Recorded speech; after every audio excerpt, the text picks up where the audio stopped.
fill it up. Really pour it on. If I had my own business, bro, I'd turn it out. That's not true. You make Jesus a liar when you say that. Because he said whatever you do in the small thing is the exact same thing you're going to do when they give you big stuff. So either he's lying or you're lying. And I lied to myself. I'd get on the scale and lie to myself. Man, I'm worth $50 million. Prophesied. Right? And I did. I got there finally. Beat my brains out because I was so crazy. But when I learned the principles, you know what a principle is? A principle is the automation of God. You should write that down. A principle is the automation of God. It works for anybody, anywhere, anytime, anyhow. Principle is the automation of God. God's asking us to fill up our space, and he'll give us more space. This is how wealth is built, folks. This is it.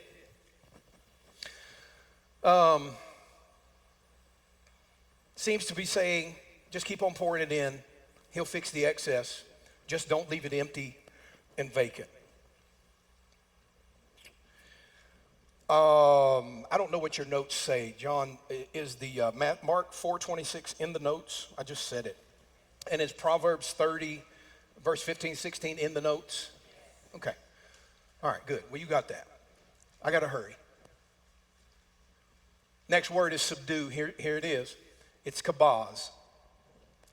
Now I'm gonna turn the tables on you, and I got to teach you something, and I'm gonna try to grind this out in 10 minutes. I'm gonna try to grind these next two words out in 10. Okay. Subdue means to bring into subjection. Now, everybody, look at me. This before or after the fall? Quote unquote, the fall. Before or after? Before. I'm gonna say it again. This before or after the fall? Before. So what do I need to subdue if there's no quote unquote sin on the planet? What am I subduing? What the problem is that I'm trying to solve? Did that land at all? If I'm before the fall and it's the first conversation God had with me, then what in the world do I need to subdue? Because subdue in essence means to tread down. So what does he need to subdue? Religious mind said, well, Satan, Lucifer. Ha. Watch this. All right, everybody look at me because I need 2 minutes to teach you this. Genesis 1:1, God created everything. Everything was there. Genesis 1:2, and the earth was. Everybody say was. That word in the Hebrew is haya. Everybody say haya. I'm fine. How are you? Haya. And it's the being word. You remember when Moses was tripping and he said, man, I'm not going over here to talk to Pharaoh all by myself. Who am I supposed to tell him that you are? This is the word God used. God said, haya. Tell him haya. It's a being word. Stay with me. Stay with me. Y'all get the recording later, but I need your eyeballs. It's a being word. The earth be without form and void. Here's what it is in Genesis 1:2. Chaos was already framed into the system before the fall. Chaos is framed into the system. How do you know that, Darrin? Because I don't have to do anything to my grass for it to look bad. The weeds are going to grow in and of themselves. Chaos is framed in. If I eat the cheesecake we had last night every day for the next 365 days, I'm going to put on some beef. Not good beef either. It's going to be loose beef. Why is that? Because I don't have to do anything to go backwards. Yes or no? I don't have to do anything. All I have to do is wait. Chaos is framed into me. It's framed into the system. It's framed into the earth, and it was here from Genesis 1:2.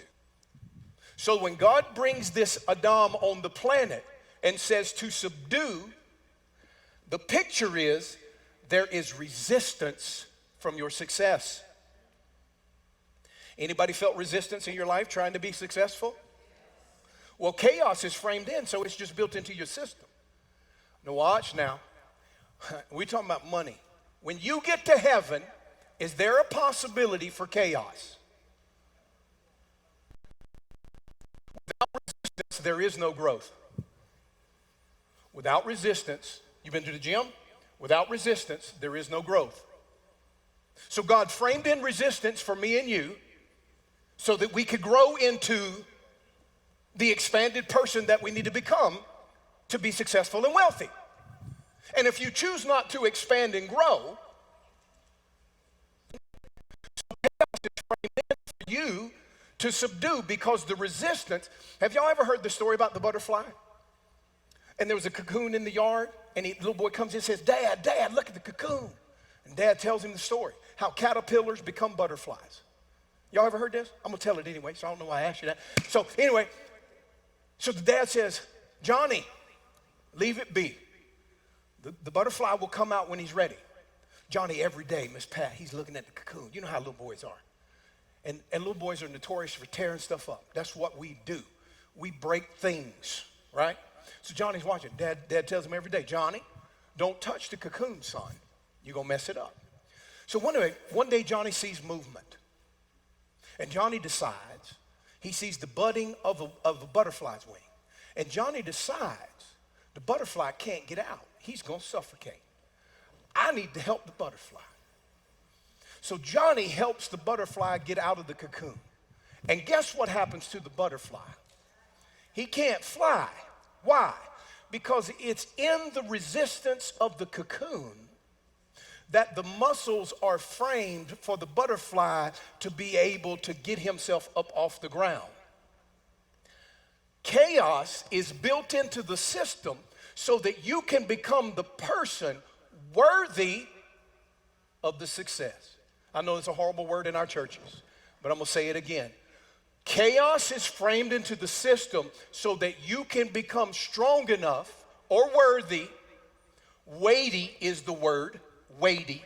It's like the picture is under a rack, a squat rack, that you can hold the weight of it. So, because let me tell you something, when you get successful, you have no idea the pressure. You have no idea the pressure. Running your own business, you have no idea. You have no clue if you've never done it, because they're going to throw rocks at you and tell you everything. It's part of the game. You got to get up. So God frames in the chaos so you can get strong enough to hold it and not break when you get there. My charismatic ways had me framed up to believe that if I'm in the right place at the right time, God will just hand it to me. And I believe that God hands me stuff. He's given me stuff that blows me away.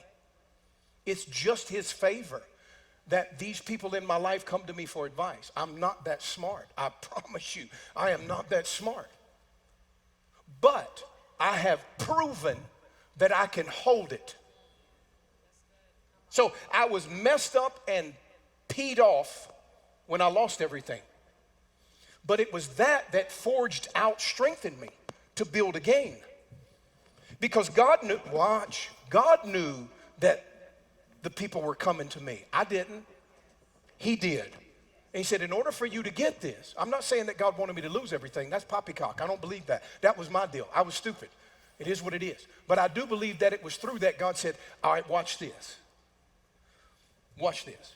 And he didn't send anybody to help me out of my cocoon. He said, work your way out, D. And it was in the working that I began to subdue not only what's in front of me for chaos, but what was in me as chaos. And that's the bigger piece. If you can subdue what's in you as chaos, the world is your oyster. I promise you, the world is your oyster if you can subdue the chaos in your own soul and the lies. And every one of us have lies that we believe. Every one of us in the room have lies, especially about money. You say it's not that important to you, but you spend 50, 60 hours a week doing it. How much time I bet you don't spend 60 hours with God. I bet you money you ain't prayed for 60 hours last week, but you worked for 45 hours and took you an hour to get there, an hour to get home. But God's more important than anything. I'm good. I'm happy for you. It's something we got to do. I'm just telling you, in order to be successful, you got to get dead honest. Every transformation starts with truth. And I want you to be rich. I don't want you to get by. I wouldn't come here on my own dime for you to get by. That's stupid. I'd stay at my house. I'd be sleeping in the bed with my wife and see my babies every day. I don't need this. No, I love you and I want you to rise. This is why I've been blessed, so I can come over here and tell you this is how I did it. This is how I did it. I conquered my own personal chaos. And I have more to conquer, because when you get to the $1 million, Lynn, then God's going to say, what next? And if you sit down on it, then $1 million is going to be a lot of money to you. And I promise you, when you get on this side, it ain't no money. It ain't no money. John spends money like a drunken sailor. Right there, he's burning it like that. I have to keep going. Subdue, it means to bring into subjection. There is an assumption in this word of disagreement. Write it down if it's not in your notes. Disagreement, disorder, conflict, and contradiction. I don't know if you have Numbers 32, 20 through 24. If that's not in there, write it down, go read it later. Okay? Is that in your notes, Numbers? Go read it later. Go read it later. I don't have time. I got to jump. Don's going to be mad at me. Disorder and contradiction is all within this word. It is there. It's framed in. God was letting you know before you got here, there's going to be resistance. And if you want to get rich, and you should want to get rich, you should want to have money to give unto every good work. I'm just saying, it's Bible. I like that one. That's okay. We can edit that out, John. Just take that out. Take that out of the video. I would back it up, but I don't know how to do it. So, all right, last word, and I'm going to run. Dominion. Oh, that's a good word. How much time do I got? Dominion. The word is rod or rav, and it means to reign over. Y'all remember my word earlier, right? What just happened, John? R-E-I-G-N. Dominion is reign. There's a picture he's painting here. Like a tree planted. Keep growing. Don't stop. Keep getting bigger. Fill every crevice that I've assigned to you. Y'all still with me in the verse? Fill every crevice. Be okay with the resistance. Because when you come out of the crevices that you've been in, there's going to be resistance. And then he says this. He says, have dominion. Now, dominion is a wacky word, and it keeps going. This is one thing I love about the Hebrew language. It keeps on going. I got prophesied one time. I was at Bill Hammond's place in, I know it's in, what's the city? James, I don't even know what you just said. You said CI. I said, what's the city? You said CI. Santa Rosa Beach. There you go. I said, what's the city? James says CI. Come on, James. Man, what's the city? CI. What, T-Y. That's how you spell it, James. C-I-T-Y. He didn't finish it. Forgive me, Lord. I was at CI in Florida, Santa Rosa Beach. And I got a word from a girl, and I still have it. I still have it in my, it's actually in my phone. I keep it all the time. And she made some comments and yada, yada, yada. But here's what she said. She said, in every word, there's a volume of books. And when she said it, it just went boom in my soul. And I never forgot it. And I'm a word freak. Don will tell you, John will tell you, I love the word. I just keep going. But here's the cool part about the Hebrew language is that it never stops. The picture keeps unfolding. Why does that matter? Because dominion is an unfolding, possessive thing. Here's what I mean by that. The deeper you go into your specialization, the more you will find collaborative overflow and the more dominion expands itself. I didn't get it out right.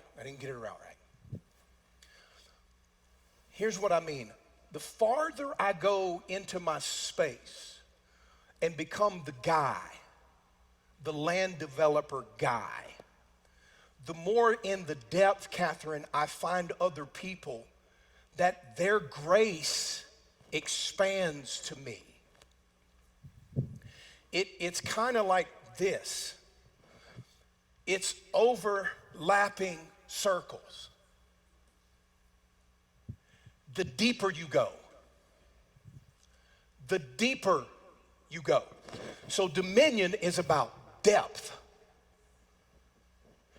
It's about depth. It's about the extended grace that you squeeze out of your life So if this is me, I'm always first. And this is Don Wells, he's always behind me. And this is John, and this is James. I shouldn't even put James because he said the city was CI. I shouldn't even put him on the board. I don't know what's wrong with that dude. Yeah. And this is whatever, right? What I've learned about dominion is the deeper I go into my space, the more overlapping the grace.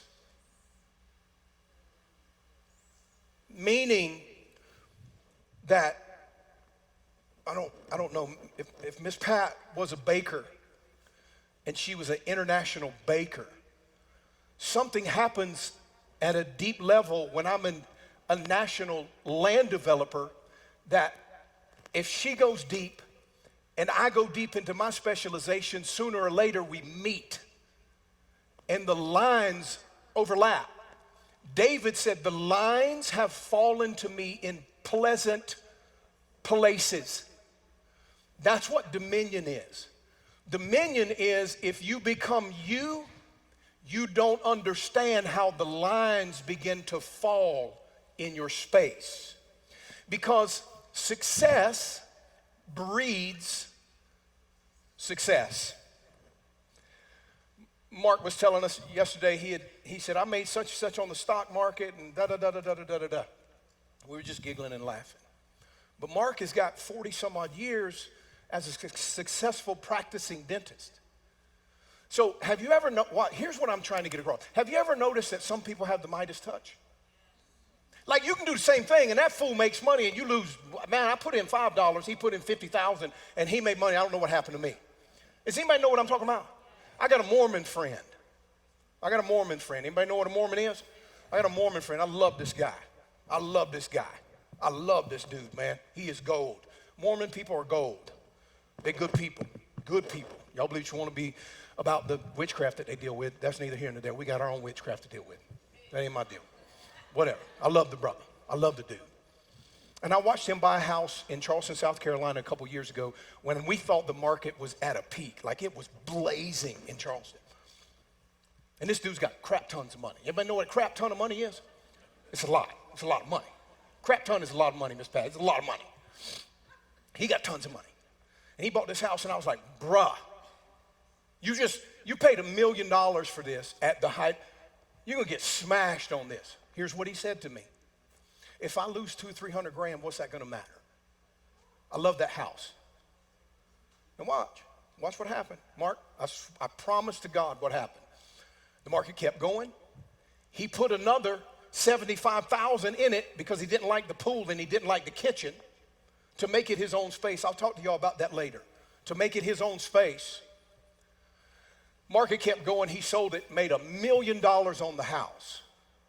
When everybody told him, when he bought that house, you crazy, you're gonna lose money. Something happens at the depth of success and dominion that it's this thing where I don't even know if I can lose now. And I'm not talking about anything stupid. But see, his mind, James, was if I lose 200 grand on this, what difference does it make? I made $5 million last year.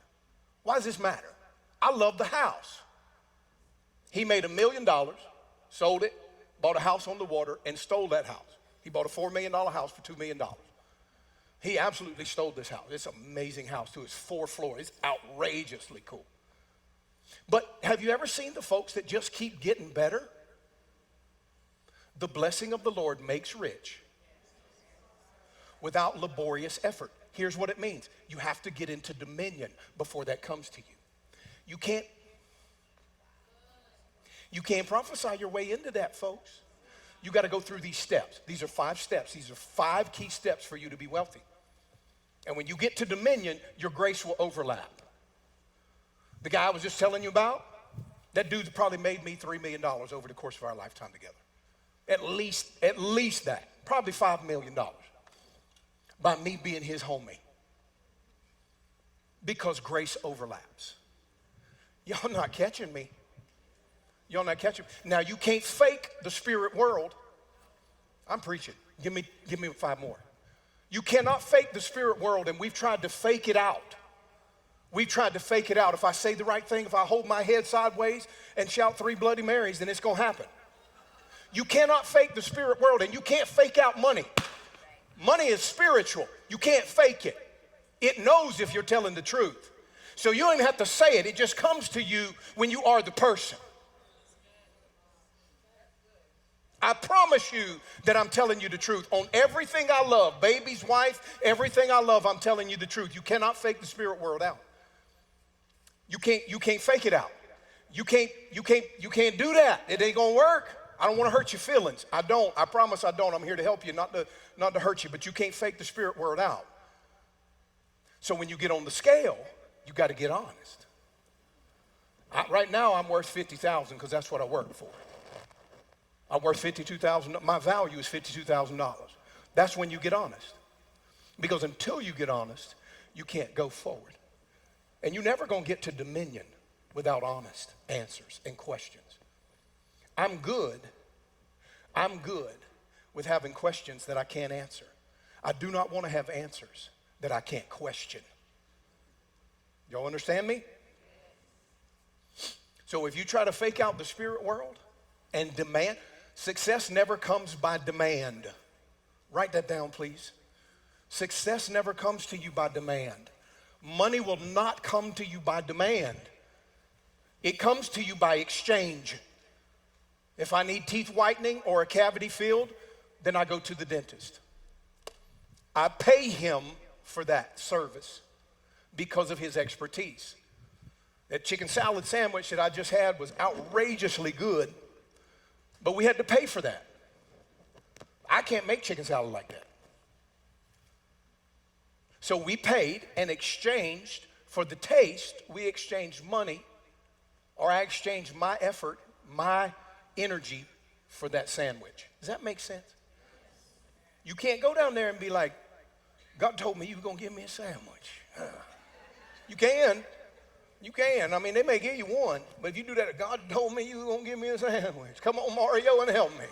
My God. You do that 3 or 4 days and be like, nah, bro. Nah. You need to go to McDonald's. We're not giving you no more. You understand what I'm saying to you? If you want to build success, these are 5 key principles, okay? 5 key principles. I'm going to sit down, shut up, let Dawn go.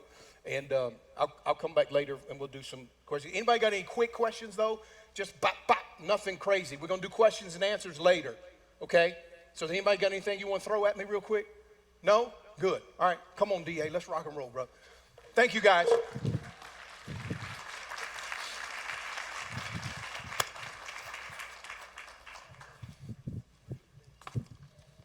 Well, I don't know what to say after that. Let's go through a couple of things real quick, and we're going to let you guys go. Did you get something? The thing that you have to always remind yourself, people, when you talk about wealth, people come to seminars, they go listen to people because they have a concept that you're going to tell me something I don't know that's going to make me money. You're gonna give me the secret. That's how things work. That's why people stand up with their book and go, I made millions of dollars. If you buy my book, you'll make millions of dollars. And that doesn't work, does it? Because we like to celebrate. Thank you, John. We like to celebrate what others have, but we don't like to celebrate the process that they got it. Remember that? So we buy books, do things. I'm telling you that because I'm going to take just a few minutes and go through a couple of things, because what I have learned is it's the mentality that has to shift, the framework, the mindset that we have to change if we're going to have more wealth. And all of us are called to increase our wealth, right? Not everybody's called to the same number, but we're all called to increase. Do you believe that? I feel like when I said that earlier, y'all didn't buy that. Nobody's assigned poverty.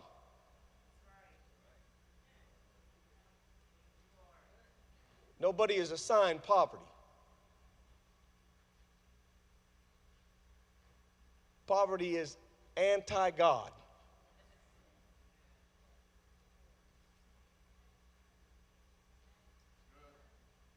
I just need to know where y'all at today. I know we're tired, we've gone through a lot. I just want to give you a couple things, but it doesn't do any good if we don't understand how we have to change our mindset. Now, let me give you a couple of things, but here's the other thing I want to tell you again. I've said this, and I'm going to say it again. I want you to hear it right now. Don't make somebody extraordinary just because that lets you off the hook.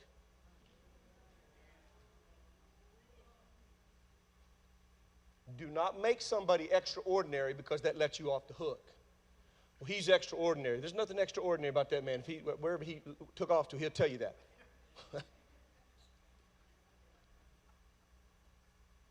He gets up at 4 a.m. If he was here, he'd tell you that's not a spiritual gift. That's discipline. I'll see, y'all just lost it right there. I got to get up at 4 a.m.? If God tells you to. If not, you can lay in bed till he tells you to get up, I guess. You've got to make, that was a joke. Y'all didn't even catch that. Y'all are really going to ask God what time to get up, weren't you? See, you didn't learn anything today. You got to figure out your disciplines and put them in place. Don't make somebody extraordinary because it lets you off the hook. Well, they're special. Nope. I'm not special and he's not special. Well, second thought. Because the moment we do that, we go, well, they're supposed to do that. They've done that. No, it's through the same principles. That's why we teach these. That's why we want to take time, work these out. You get a little nugget, you work it. You get a little nugget, you work it. Let me give you a couple of things if I can. Because if you can change your mindset. What I have learned is helping people invest money is easy. It's their mindset. They sabotage. You give me $100,000, I'll help you put it somewhere. Give me $1 million, I'll help you put it somewhere. That's not the hard part. That's not the hard part.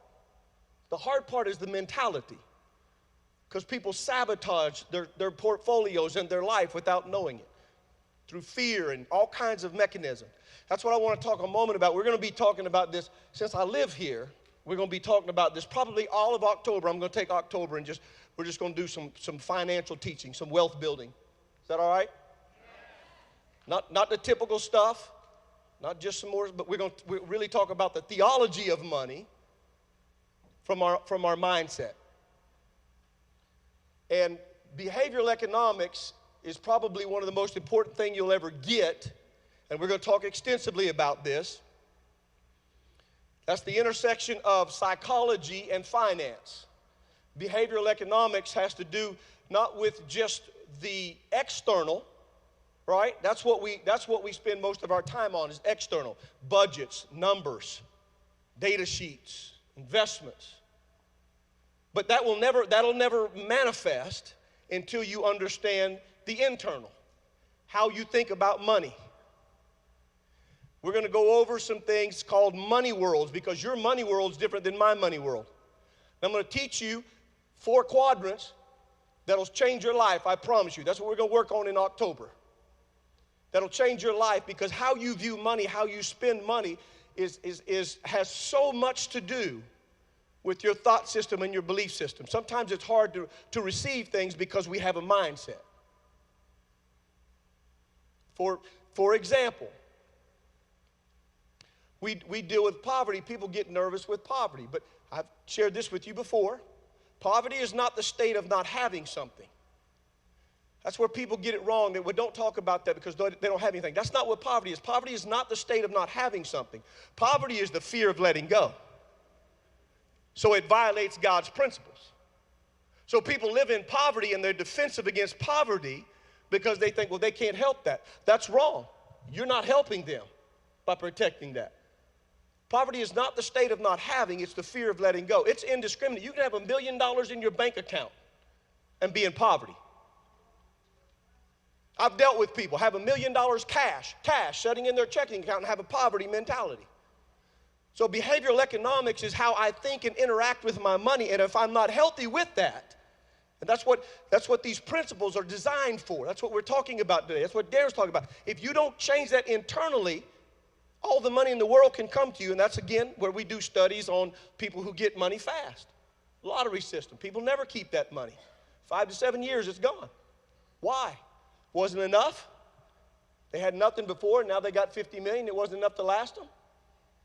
No. Because they didn't have the mindset. They didn't understand that. And it's not enough to go, I'm a king's kid, I deserve it. We have to understand how we interact with money. There's far more important things I can teach you when it comes, anything I can teach you than when it comes to wealth. So we're going to talk about our money worlds over the next little bit, which is basically a certain way of viewing money that may or may not be shared by others. Your way of viewing money, do you know that's the number one divorce tool? That's the number one divorce tool. That's the one tool the enemy is able to use because of how people view their money. And it creates conflict. And that should not be. Once you understand how you think versus somebody else thinks, and we're going to do that and understand that, you'll understand how money works. Let me teach you a couple of these principles. I've shared these before, but I just want to do this just so you have them and understand, because I want you to understand how important behavioral economics is. When you understand your interaction with money, how you think about money, why you do what you do, where you can sabotage yourself if you're not careful, it'll help you tremendously for money to be attracted to you. Before we do that, stand up with me just real quick. Just real quick. Thank you so much. Just reach up towards heaven, get some energy, pull it down, knock off the sleepy sauce, shake it off, sit back down. You can't sit too long without,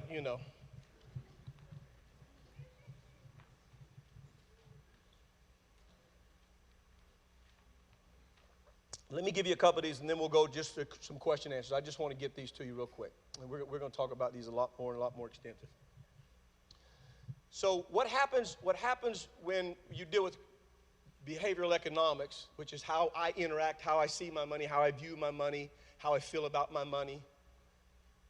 So what I do is if I don't understand some of my biases, I will sabotage myself. This happens all the time. I'm going to give you a lot of case studies and things later down the road. But right now, I'm just trying to whet your appetite. And we do these without knowing it. I'll give you just a couple of them real quick. The first one is what we call confirmation bias.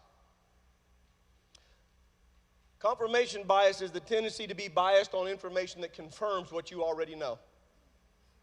So when you think you already know something, you will go find information that will confirm what you believe. That's good unless what you believe is wrong or inaccurate or outdated. This is the tough part of the day right here. We're on the home stretch. You have any runners? You know how you get that last little bit and you're tired? And just let me get this to you. This will help. Confirmation bias is when you say, no, I'm going to go find and prove that what I'm saying is true. Now, I always use the example of climate change because it's an easy one. So if you believe and you're in an argument with somebody and they go, I don't believe in climate change, and you go, no, I believe climate change is real, what you're going to do is go to the internet and put is climate change real, and every article that says it's not real, you're going to miss that one, bypass that one, you're going to read the one that says it's real so you can confirm what you believe. Confirmation bias is real. We all carry it. That's the part that you're struggling with right now. Every single person in this room has confirmation bias. Every single person of the sound of my voice 100 years from now will have confirmation bias. It's part of the psychological makeup of who we are. And you don't get rid of it by being aware of it. You learn how to manage. So when I'm building portfolios helping people, I don't try to take that out. I try to put it in, help them understand. Don't get confirmation bias where you go, no, I believe this and I'm going to go prove it and then I'm going to do the wrong thing. Let me give you one, a practical one. Gold. Let me write that up here.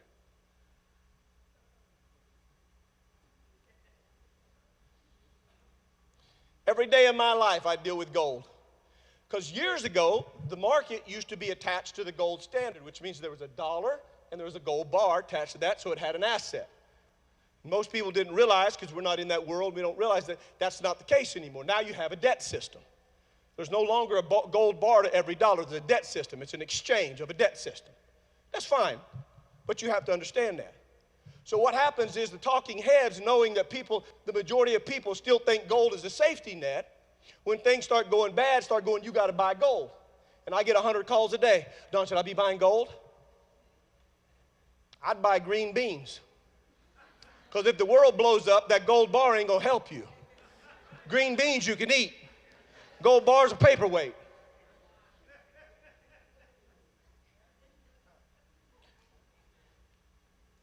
Confirmation bias, it feels safe. Those are the things we have to build in our life if we're going to build these and understand them. Second one, and I'm done. Second one is my favorite one to deal with because this one is probably the most prevalent. It's what we call loss aversion. Loss aversion is simply when you are more focused on avoiding loss than you are acquiring gains.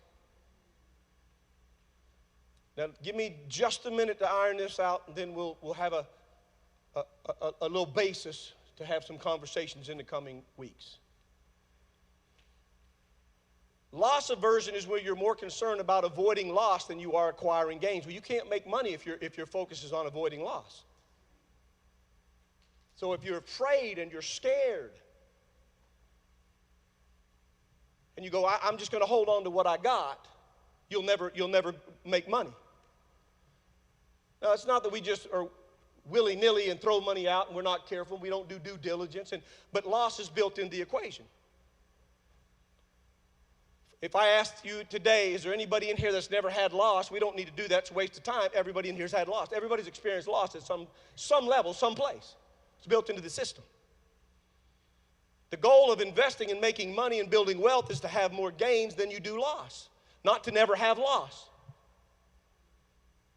And the worst people in the world for investing are church people. Why? Because we have loss aversion.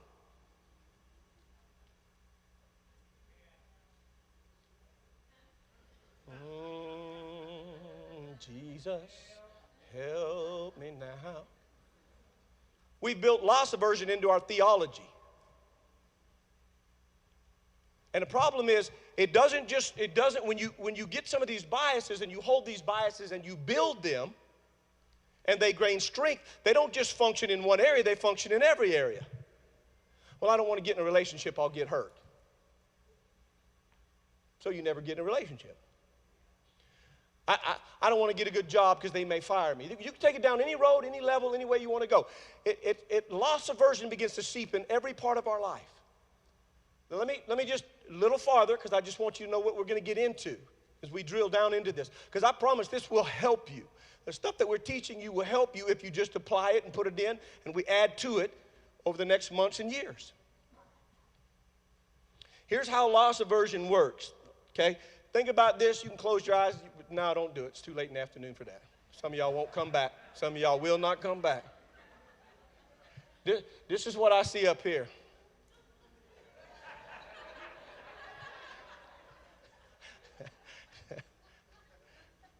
The sleeping Buddha gets on you. Don't close your eyes. But imagine for a minute. Think about this for a second, real quick. Think about something that you regret or you did wrong in your life. Watch how slick this is. How we have to we make sure we have something that you did or something you didn't do. Let me explain how this works. We have more pain as human beings over something that we did wrong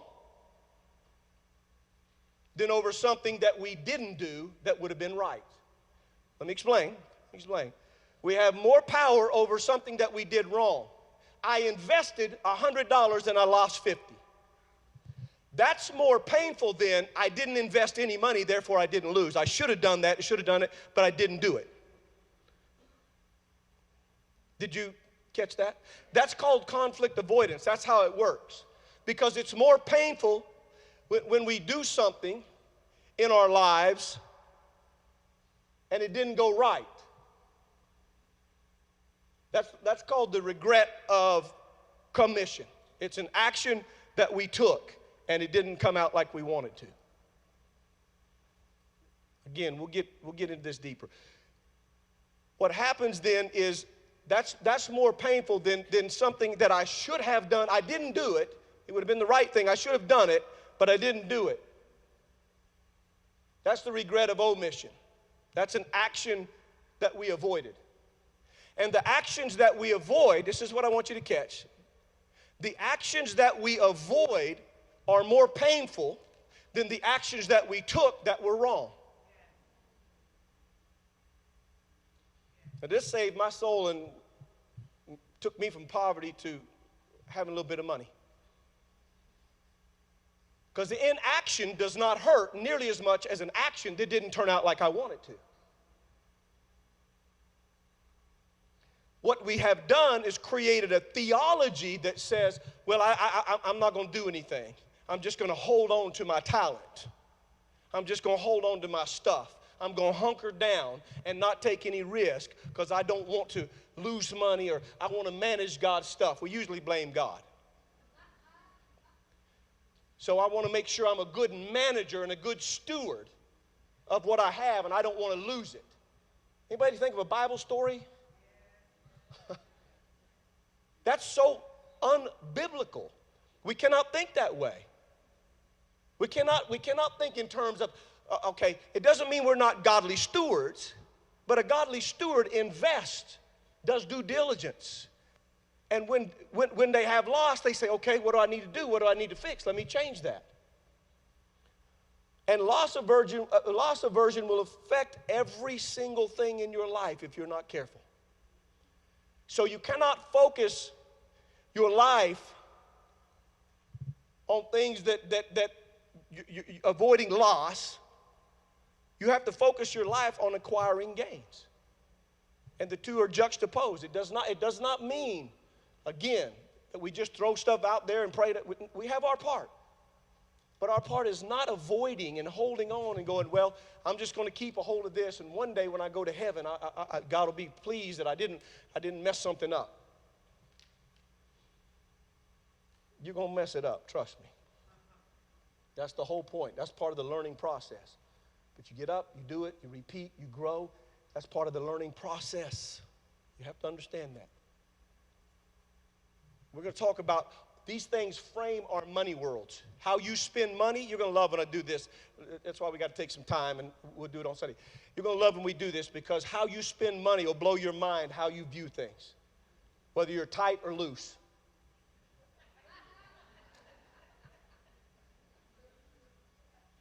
You say, oh, I'm tight, that's good. I'm loose, that's good. We're going to break those down into 4 quadrants, I promise you. Everybody get that? Everybody get loss aversion? You understand what that is? How it functions? Confirmation bias? That's what we do all the time in the church. We do it with everything. Just talk to a Democrat or a Republican.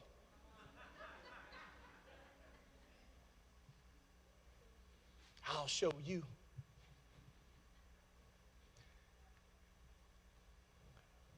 Everybody's wrong, nobody's right. That's what the song said.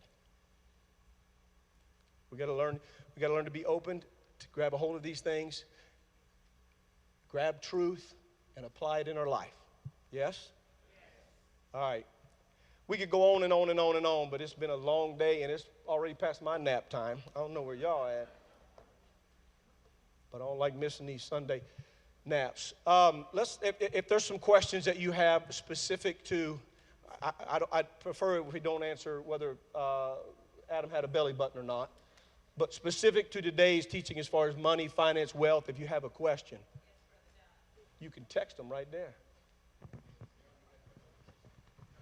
We doing, you getting them? We're gonna do them live. We're going live. Okay, come on up here, D. Okay. We'll share the microphone. Yes, ma'am. Yeah, go ahead. Okay, my quick question for either of you, when it comes to NVIDIA, and we're hearing about how they will invest into, in particular, AI. I won't hold you accountable, but are you willing to share a really good AI company to invest in? The short answer is no, because we can't do stock picks. That would put us in a danger zone. I will tell you, don't be afraid of stuff. We've made that mistake, but you have to do due diligence. It's very hard. NVIDIA's been a good stock. Mark owns a lot of NVIDIA. It's been a good stock. Will it stay good? I don't know. That's the number one question I get at, which stock? My answer is always all of them. I buy them all because you can't pick them. But we can't give specifically those kind of things just because there's too much risk and unknown variables in it. It has to do with what a person has. So, I mean, it's a good question, but we usually have to sit down, and even then I don't give specific. You have to kind of know where you go. I can kind of direct you, but those are a little different. You want to add anything to that? No. You stumped him. All right, what else? Anything else that we can... Don't turn it off. I read a lot, but do you have a list of the top 10 books that impacted both your lives that you could get to us? That's tough right there, man. I mean, we're both kind of freaky about books, so... Boy. Like, Well, I'll tell you... I'll tell you what we'll do. We'll get a list together. I've got several of them that I can think of, but I want to make sure you get the names right. Invest to Grow Wise, Walk on Wall Street. There's several of them that we can think. We'll put a list together and make it available to everybody some way. John, make sure you hold us accountable to that. I'll tell you this about books, is that I've got thousands and thousands of books, and I read whatever speaks to me, because I'm a little wanky about that. Like, Don will give me a book. He's giving me something. I forgot what it was. It was a health book, and it was dumb. It was just stupid. What? It was horrible, man. A health book? It was dry. It was corn shucks. I'm like, I'm 2 chapters in, but I've learned I'm 52. It was too smart for him, Bob. And I've learned when something doesn't talk to me at the moment, just to shelve it and bring it back. So, but what I have done, and I do this once a year, I Google I just Google the top 10 to 20 books of the year for business, success, whatever your topic is.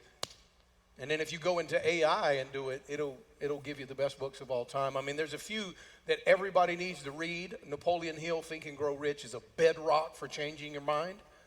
The Bible is a really good book, right? I mean, I've read that one several times. That's a good book. But we'll get a list together. I kind of give people books based on where they're at and what they do. Yeah. If you're not an entrepreneur, some of my stuff is not going to matter to you. If you're not a deep into wealth management, some of the stuff he gives you is not going to matter to you. So, but we can put some book lists together. Yeah, we can throw and do some stuff of that. down. Yeah. Make sure we have We it. got 50,000 million books. That's a good question. All right, what else? So, with getting like started with investing, there's so many things like insurances and like stocks. Where do you recommend starting? I have a recommendation. I have a personal recommendation. And you can stand behind there so I can talk good about you, so you don't blow, stay right here. blow your head up. No good. No, I can tell you this, right here in this building, you have someone who is one of the best, worked at the top of the food chain, right? Like, I'm a serial entrepreneur, so I'm freakish. If you ask me what to invest in, I'm going to tell you real estate. It's just how I got rich.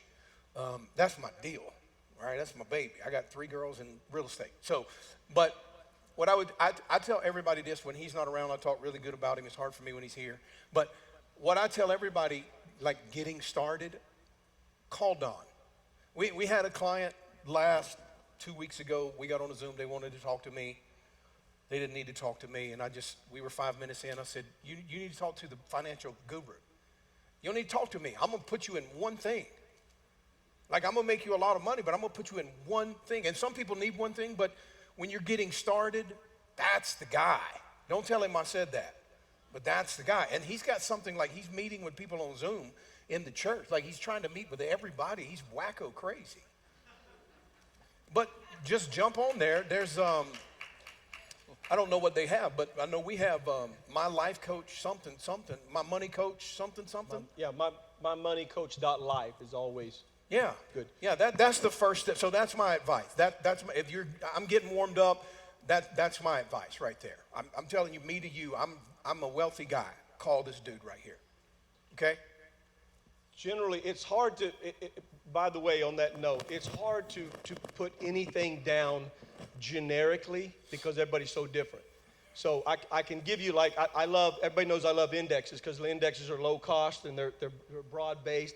I love them, but there's a lot. It depends on the individual. That's why we like to do it. So I'm careful where to send you and what you do just based on. For example, and the reason I say this is I mentioned one time broadly, go do this, do an index. Somebody came up and said, so should I take out of my 401k and put that in there? And I almost passed out. I was like, no. So if you have a 401k, that's the first place I'm going to lead you, and then maybe I can direct you in that. So, Here's what he's saying. You have to have a plan. That's what he does really, really well at every level. Like, I'm just getting started, or hey, I got $100 million. he does that really, really good. That's the only thing he does good in life. But he does that really. See, I had to throw that in. I was blowing his head up too much. I had to throw that in on him. But he does that really, really well on every level, right? Am I lying, Mark? Like, he's good at this. He's really, really, like if I got a crap ton of money, but if I have, like, what is this, Don? He goes, yeah, do this right here. Buy this right here for the girls. I mean, he's good at that stuff. So you need a plan. Everybody needs a plan. And then as you grow, you can come back and that thing will unfold and it'll evolve into something else and then you'll do different things. But he's really good at that plan. And everybody, without a vision,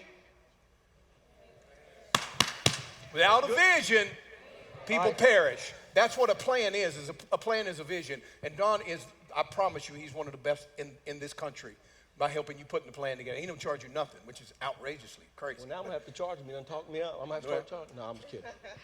Okay, basic question. You talked about poverty being the fear of letting go. So how do you express or explain to, how would you express that to someone that is literally in that space where they actually have no savings?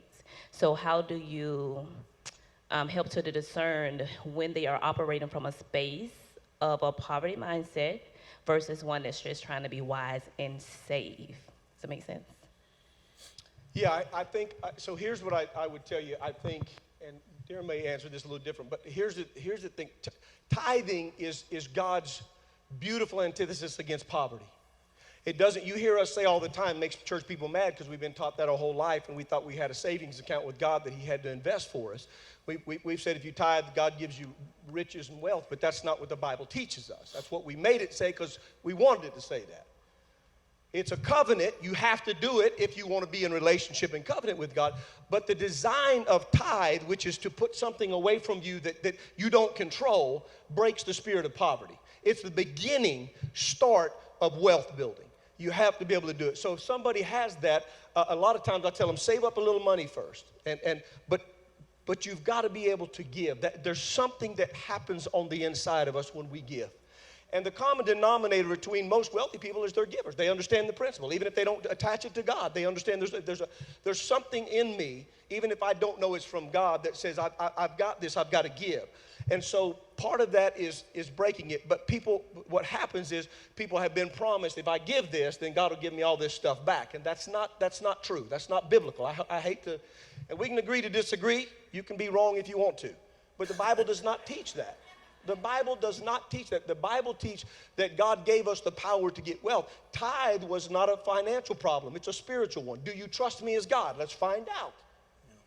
And we act like money doesn't matter to us, but we sure do have a hard time giving up sometimes. I think, was your question, how do you know? Was that the essence of your question? How would you know and discern if you're poverty stricken? Pattern.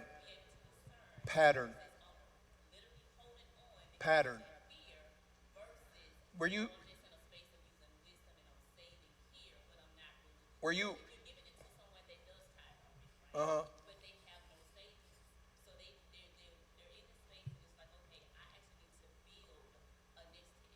yeah.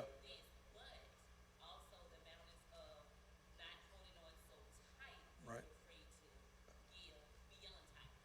Yeah. Here I go again. You need a plan. Yeah. Were you here when I did the outside hand, when I talked about the outside hand? So, Lord rebuke you for that. But anyway, see, that's what's wrong with your life, right? If you'd have been here that Sunday, everything would have been fixed. No, but here it is right here. Like, when you get born again, God moves inside and lights your spirit.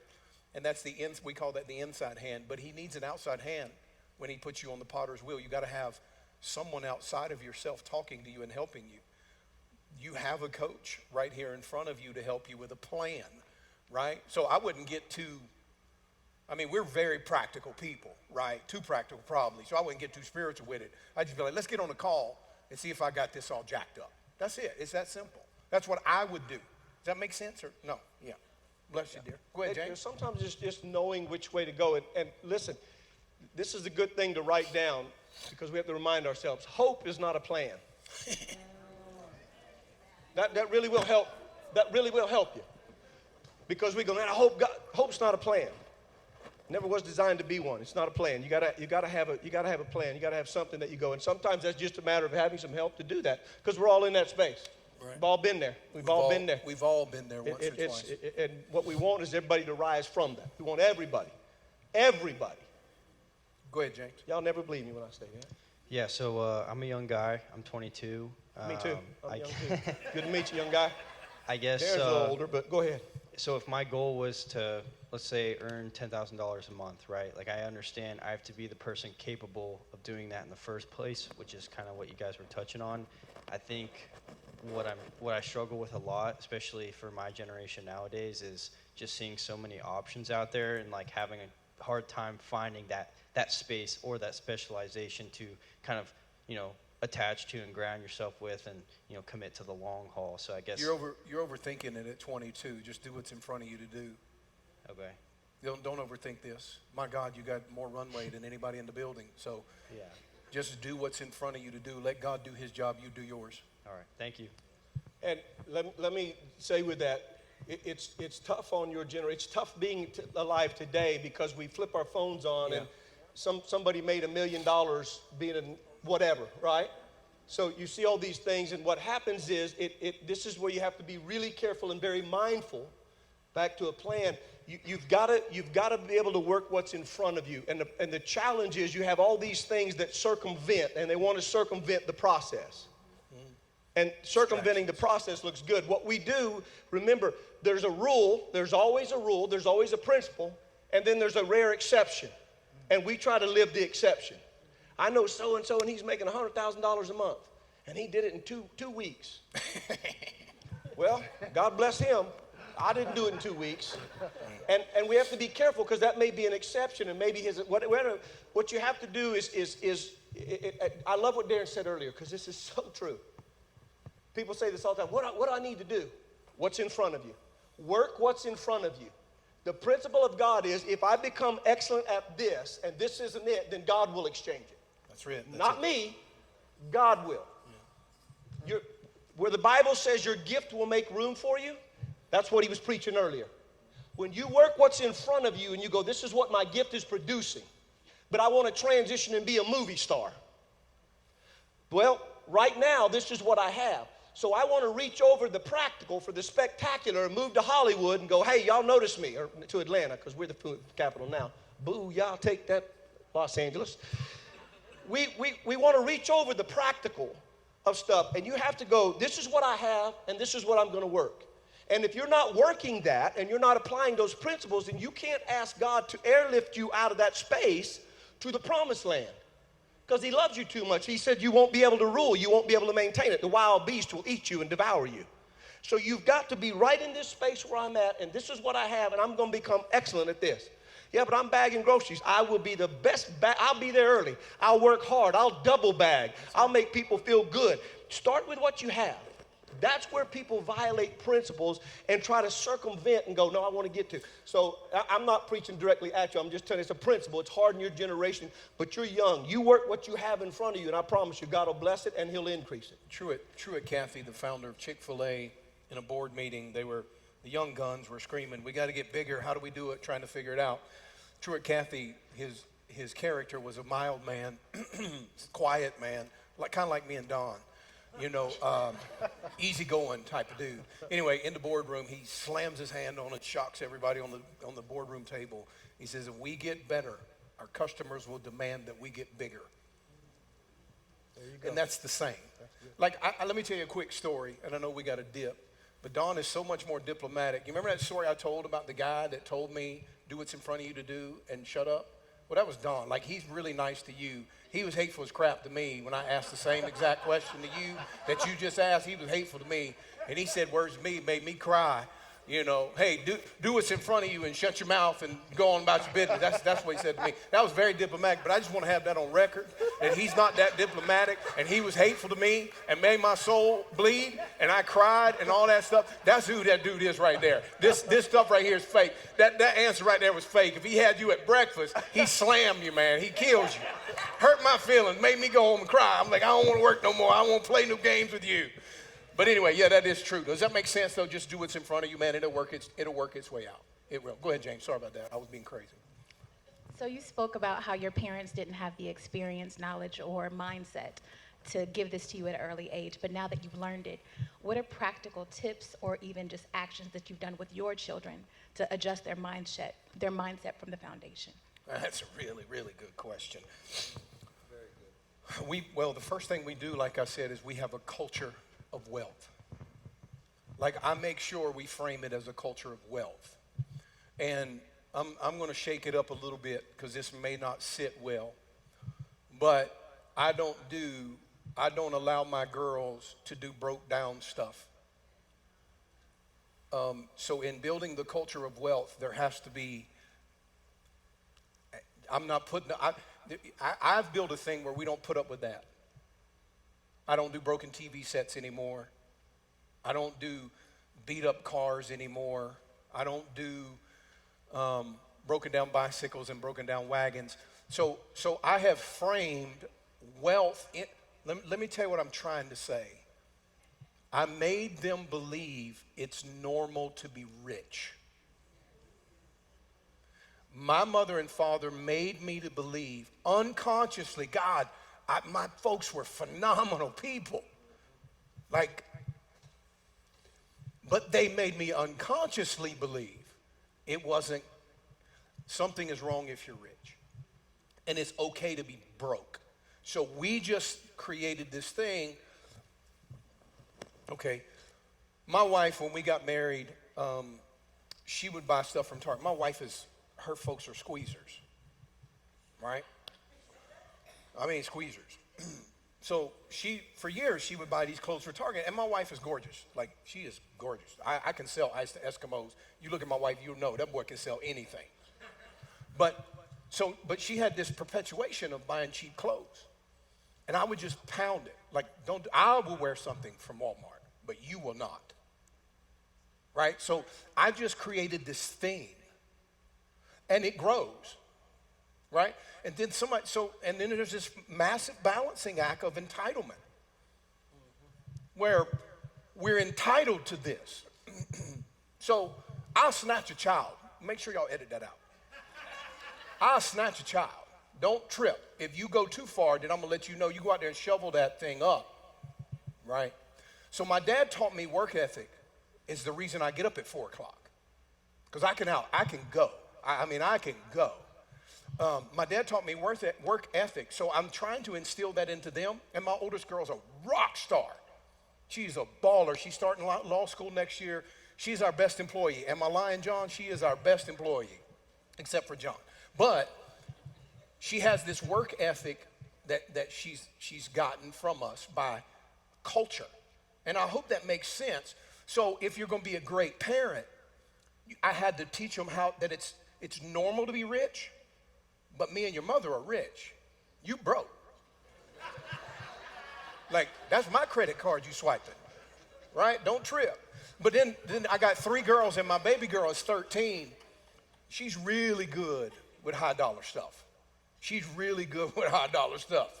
Her expectations is, I'm good with that. But she'll work, though. She's not afraid. So I'm trying to balance this thing out, and sometimes I have to balance it with the rod. And I'm okay with that. Y'all may not be, but I'm okay whipping a child. So I'm okay with, don't trip. You act stupid, I'm gonna pop your tail. So I had to balance that out when they were coming up, right? And I still do.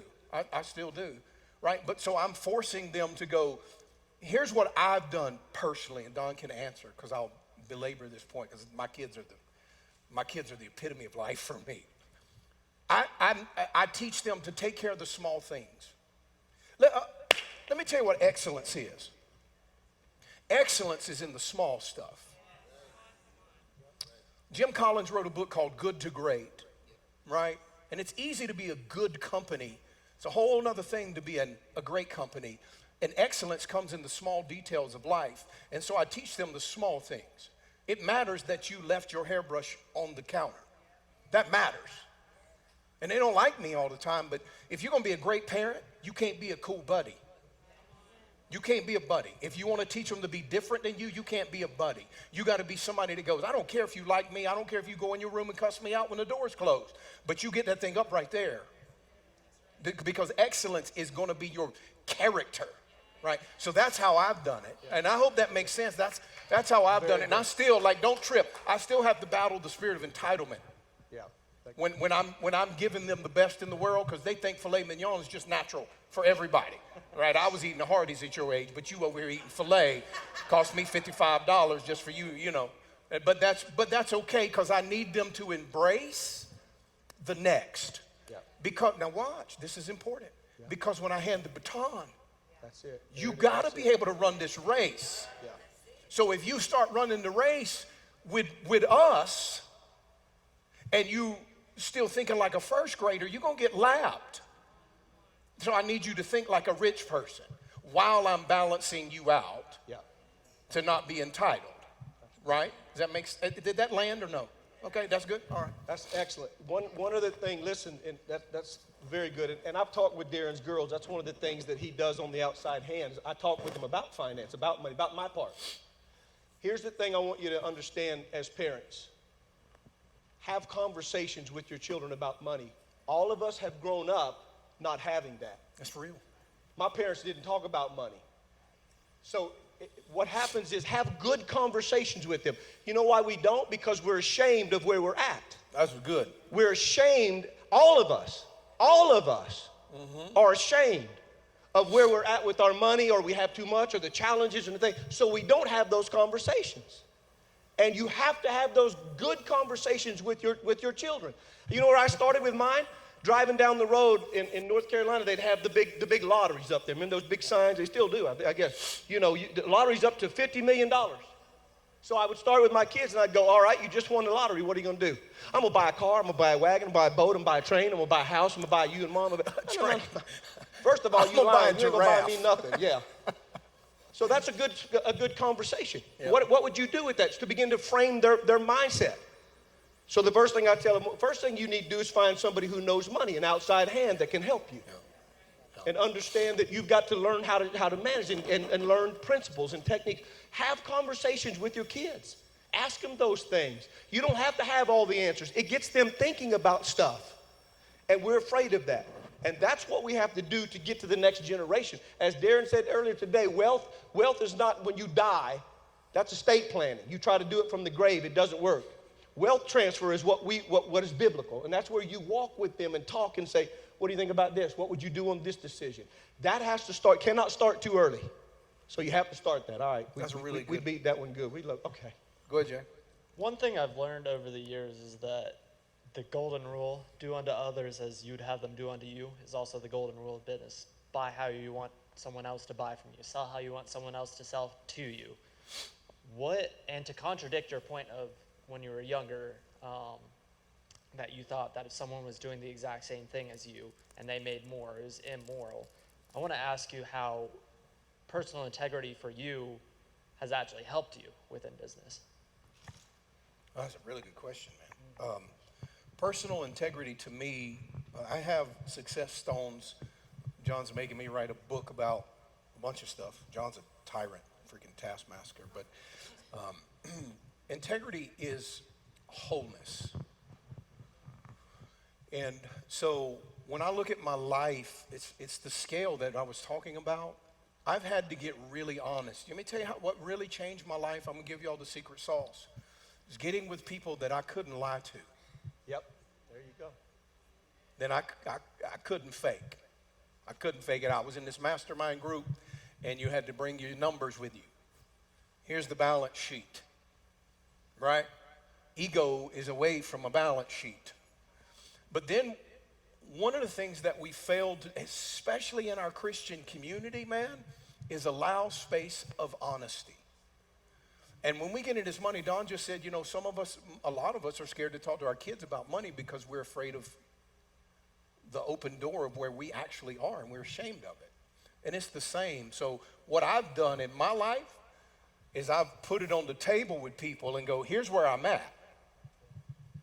Now, I'm a bad boy, but the numbers don't lie. So integrity is just the first place that truth has to come is in the mirror. You got to start with you. If you don't start with you, you're going to lie to me. And I can't coach you if you lie to me.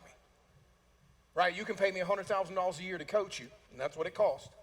But if you lie to me, it's going to do no good, right? And you got to have a space where you can go, here's the real deal. So integrity to me is the building block of all of that. Is that making sense? Did that answer your question? Right? Like it is a fundamental of building successful business. You got to be honest, and you got to get honest with the numbers.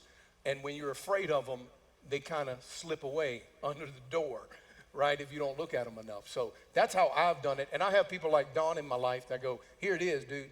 Here it is. Good, bad, and ugly. Here it is. Right? You got to have people, man. You have to have camaraderie.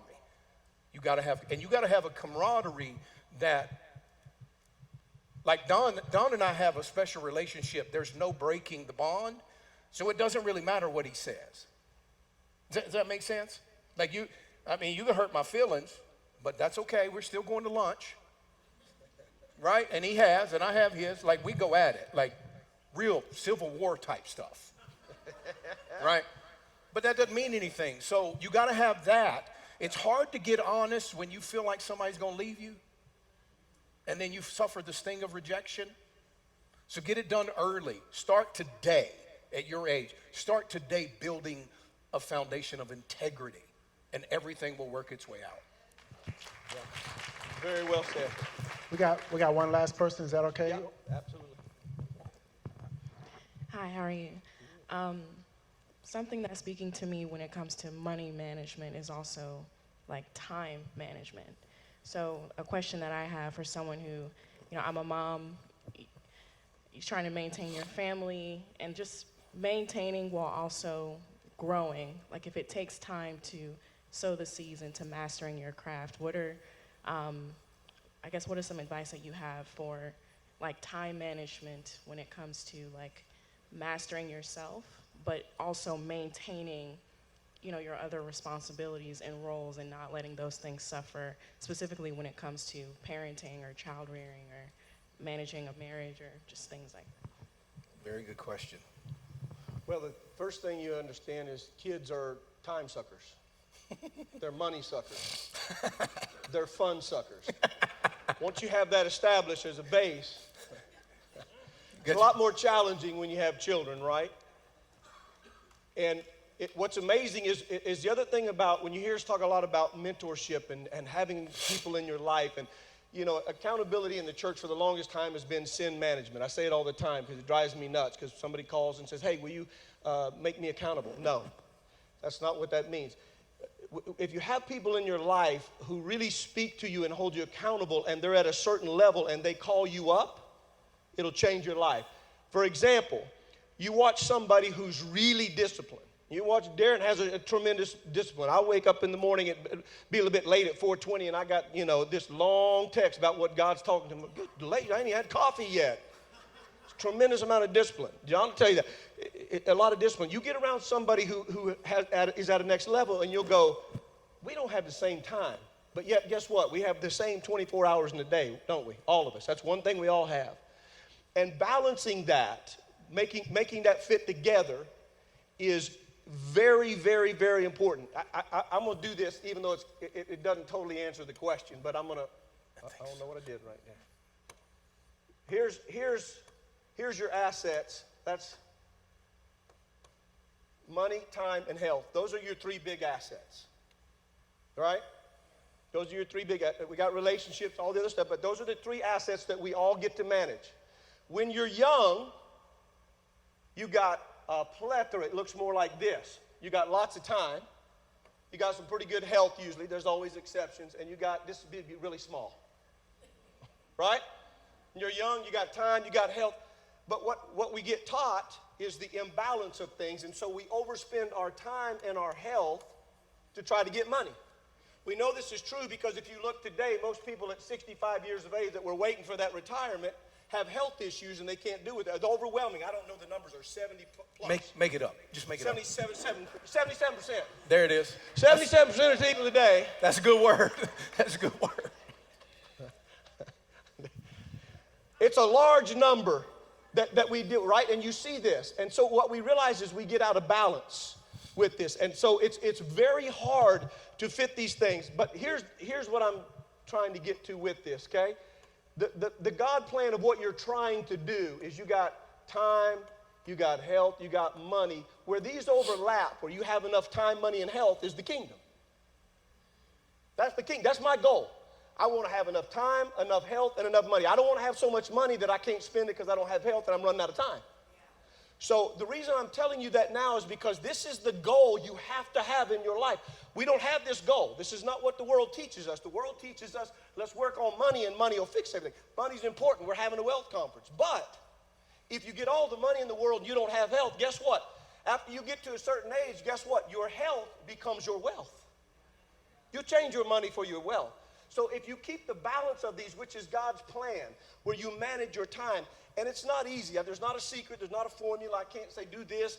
Darrin might have a formula for it. But what you have to learn is to manage that. For example, sometimes you meet with moms and they got kids, young kids, and it requires all their time. And in the model of sacrifice, what happens is they will give up their health many times. And that's terrible. That's a terrible trade-off. And they give up their health and they spend a lot of time and they deal with these things. Their kids are gone, and then now they're trying to recover. Hurts their marriage, and you've got to constantly work on these. You've got to constantly be aware of your time. Sometimes the best thing you can say is, not today, Junior.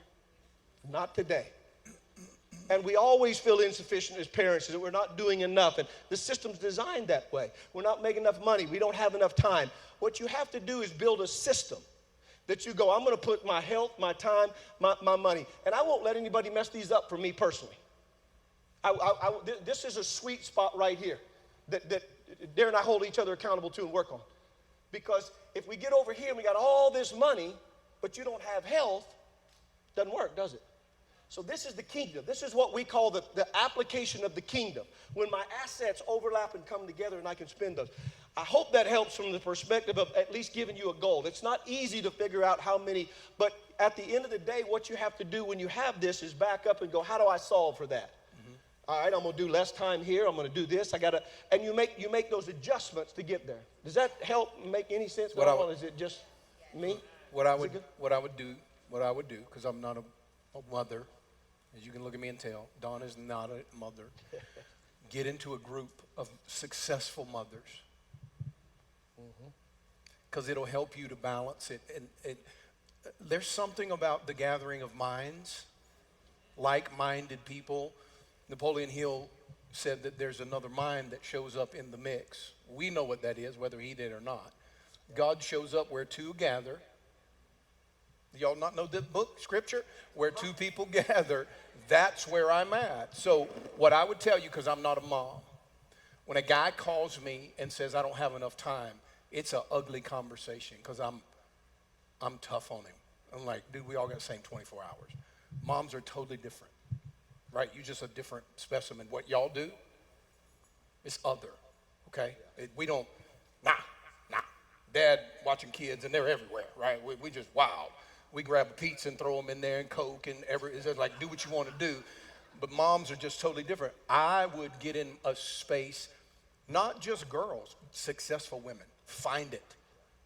Like, this is where I want to be. This is who I want to become.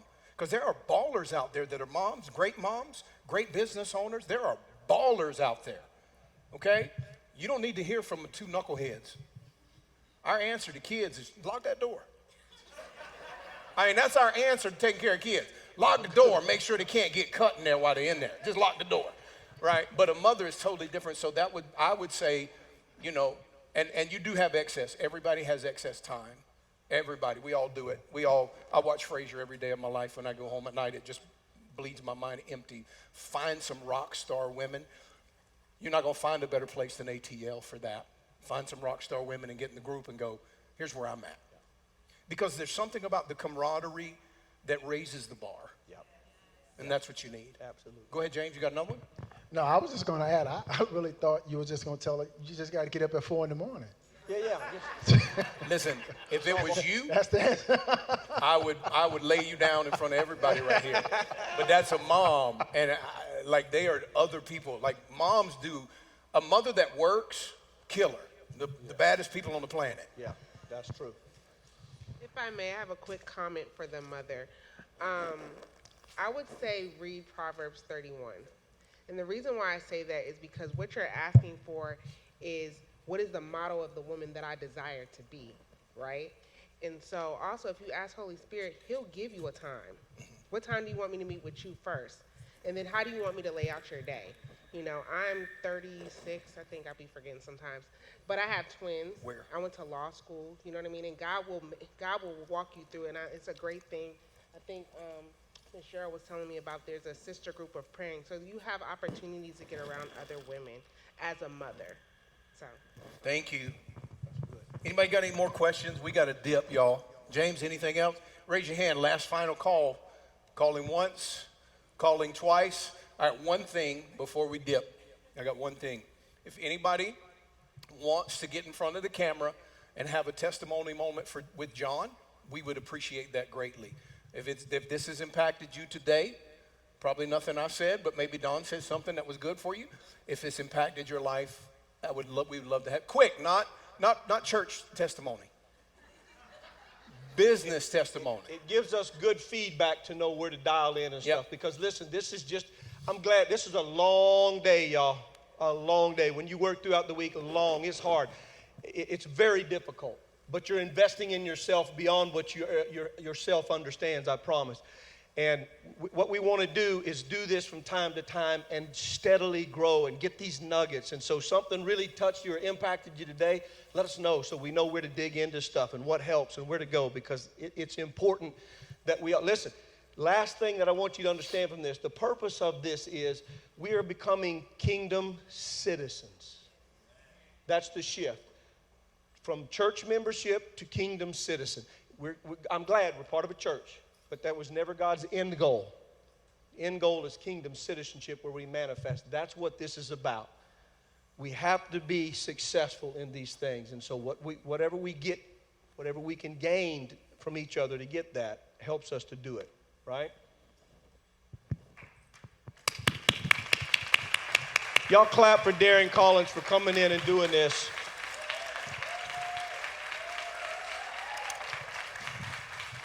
I don't have to tell you this, and he probably doesn't want me to, but I'm going to tell you, we don't give him a dime. We starve him. We do feed him. That's a lot. That's expensive. That's expensive. He comes in on his own dime, and I appreciate that. He doesn't take anything from us. He gives, and that is a blessing. He doesn't have to do that, and he deserves it. We could do it, but he does that to sow into us, and so I always want us to be thankful for that. All right.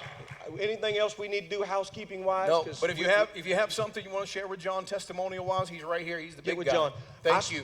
Speak blessing, life, prosperity, truth over you today, that you have gained principles and understanding even beyond what you comprehend, that you'll take these things and you will grow as a kingdom citizen. You will advance the kingdom and you will manifest the reign of Christ wherever he has you right now. Whatever your hands on now, let it multiply and become excellence to take you to the next place. You are blessed and highly favored in Jesus' name.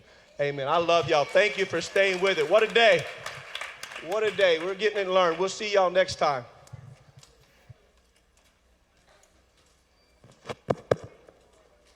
James.